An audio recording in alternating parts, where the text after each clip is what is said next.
Good evening, Kenton community. My name is Sabatino Samato. I am your superintendent, and this is your weekly connection update. So let's get right to it. There's a few things I want to hit on the connection. Of course, we've been in school now for a week and a half, and I want to give some reminders about safety protocols in schools. I also want to talk about some information that you can expect over the next week. I want to focus on our free and reduced lunch. That's an annual thing that we focus on those forms and why it's important to focus on those forms. And we'll finish off with our recognition. So let's get going. First, really, it's just been a great week and a half. And as you know, Kenton came back last week and everything's been going very, very well. I want to focus on mitigation strategies. And every week I really want to refresh some of our learning, also reminders of what we do in our schools to keep things safe. And this week I want to focus on ventilation. So ventilation, as you know, it's always a hot topic, especially when we're talking about COVID. And I really want to focus on this mitigation strategy. You see, the CDC identifies good ventilation as a step that can reduce the number of virus particles in the air and reduce the likelihood of spreading the virus. Specifically, the CDC recommends bringing in as much outdoor air as possible and maximizing ventilation. And this is something our buildings have been doing throughout the pandemic. All of our buildings exceed the current New York State requirement for air exchange of 100 cubic feet of air per minute per student, and our buildings are operating with 100% of outdoor air. This means no air is recirculated,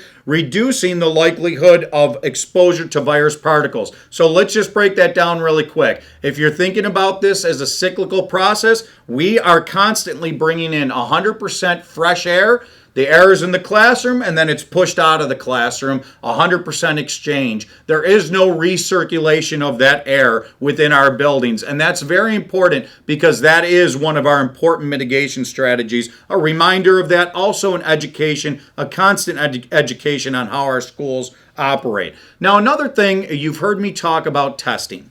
And I've made it very clear, testing will be voluntary. So let's start that way for our students. Now, I'm sure a lot of you have heard in our community that testing for staff is not voluntary. But I can tell you that testing for staff is considered screening testing. Be familiar with that terminology. I know a lot of our staff are watching now. And staff can opt out of that screening testing by showing evidence of their vaccination.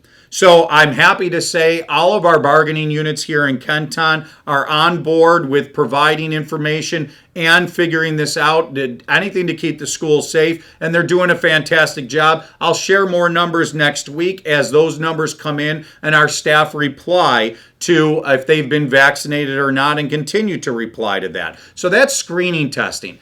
Now, when it comes to our students, ladies and gentlemen, to focus on, we have two other types of testing. Surveillance testing and proximal testing.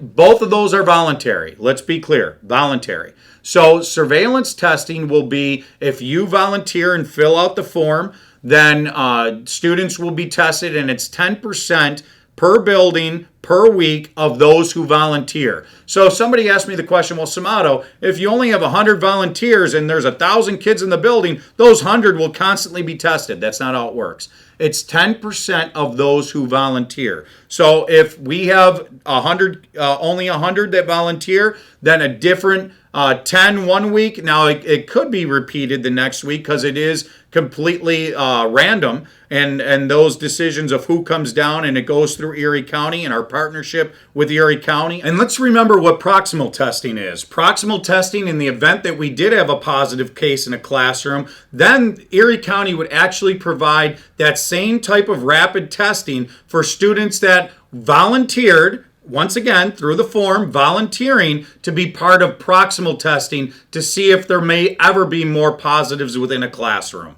But I just want to be clear that once you volunteer, then you're in that pool for both of those. Now, folks, we will be releasing information early next week. I want you to be on the lookout for that, of how to sign in to the Erie County website and give that permission for that surveillance and proximal testing.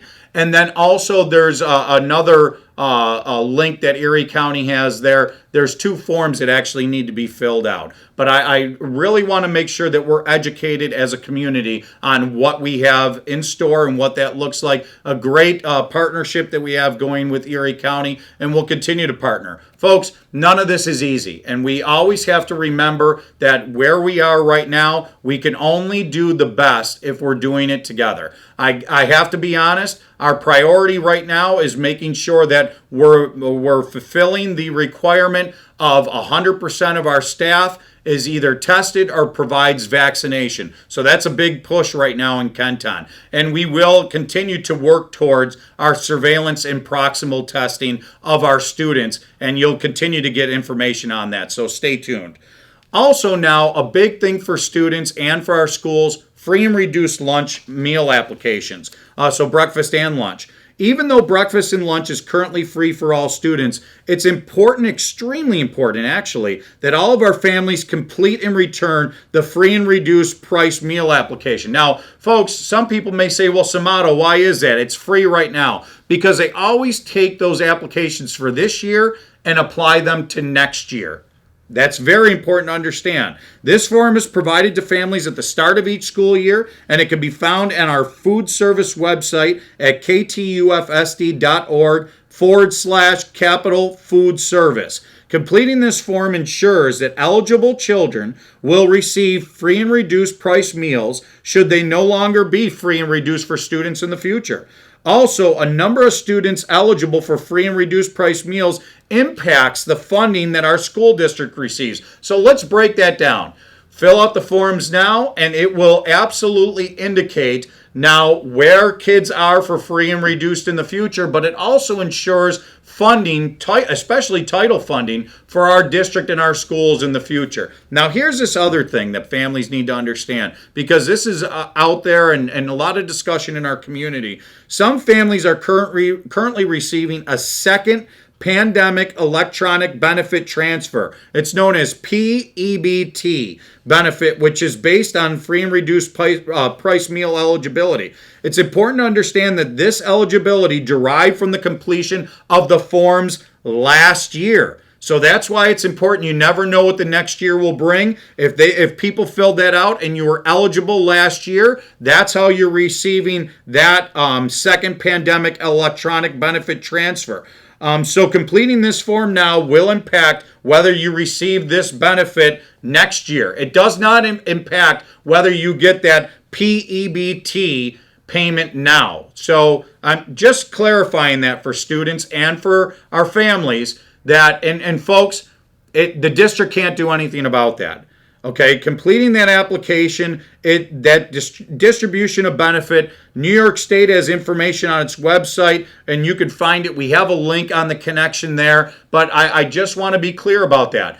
Those forms are very important and crucial for the district, for free and reduced current, and then potentially for benefits in the future. So please make sure, even if you don't think that you qualify, if you're asked to fill those out, and when those forms come home, please fill out those forms. It affects a lot of things across the board.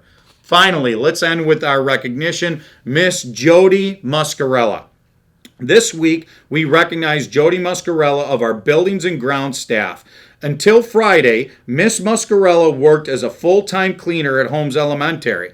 On Tuesday, this past Tuesday, she began her new role as a custodian at Edison Elementary. Our Buildings and Grounds department, what they're reporting to me is that Miss Muscarella is the very first female custodian in Kenton School District history. That is monumental, and what a great achievement. Miss Muscarella's time in Kenton is one that should be admired and is very indicative, if you think about it, of the Kenton mindset. Her work ethic through the years has led her to continuous growth in our organization. She began her career in Kenton as a food service worker at the Hoover Complex in 2003 and has been part of the Buildings and Grounds staff since 2010. She says herself, there is no magic for accomplishment. It's hard work, choices, and persistence. And this is exactly what I mean, how it's aligned to the Kenton mindset. She is a perfect example of that mindset. Custodians like Miss Muscarella play a vital role, multifaceted role in our schools and are key to maintaining a safe and secure environment. This includes providing a safe environment, keeping our buildings secure, maintaining a comfortable atmosphere and that is conducive to learning, and being role models for all of our students. Folks, without our custodians, point blank, our schools would not be open. As a community, it's important for us to continue to recognize that there are many components of the Kenton organization that contribute to the day-to-day successful operation. There are always people behind the scenes doing everything necessary to make our schools great. They have the mindset of whatever it takes. And that's where we're going to end today. Congratulations to Miss Muscarella and all of our custodians doing whatever it takes, and that's what we've been doing as a community, whatever it takes.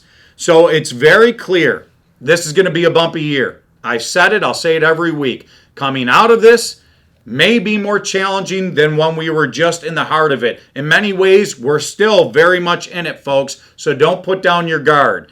Only together we will be Kenton strong. Only together we will be proud, and only together we will keep moving forward as we continue to fight to come out of this pandemic. Stay safe, stay smart, and stay together as a community. Thank you very much for tuning in.